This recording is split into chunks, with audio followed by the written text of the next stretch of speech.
Tressa għat-tieni qari l-abbozz ta' liġi li emenda liġijiet varji dwar mediċini perikolużi li għandu lan li naqqas il-pena għal persuni li jinqabdu b'ammonti żgħar ta' droga.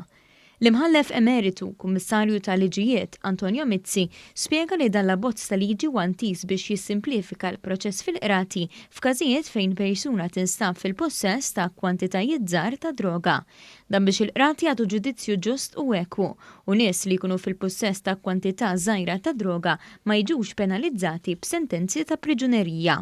Dan ma jfissirx illi qegħdin aħna ngħidu mela kulħadd jista' jaqbad u jieħu id-drogi li jridu xejn affattu.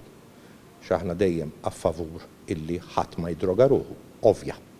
Kif ħadd m'għandu suppost ipejjeb, kif ħadd m'għandu jisker, dawn huwa l-istess sitwazzjonijiet. Il-liġi tinsab fis-stadju ta' kumitat u għadha fiċ-ċans li jsirula modifiċi, eventwalment tmur għat-tielet qari u għall-firma tal-President biex issir liġi. L-imħallef emeritu spjega li l-maġġoranza tan-nies mhux se jiġu bżonn il-liġi, imma se tkun tajnuna għal dawk li jesperimentaw fiż-żożija tagħhom.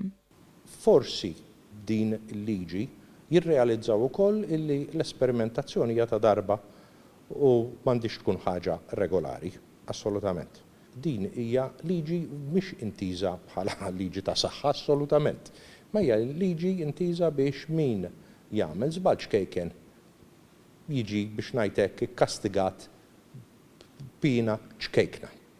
Il-Ministru għall-Ġustizzja Edward Zamit Lewis qal li din il-liġi se tikkunsidra ċertu sitwazzjonijiet, bħal pereżempju jekk il-persuna tkunx inqabdet bidroga l-ewwel darba, jekk tkunx bidroga biex issostni d-dipendenza tagħha u mhux biex titraffika u tip ta' droga li jkollha.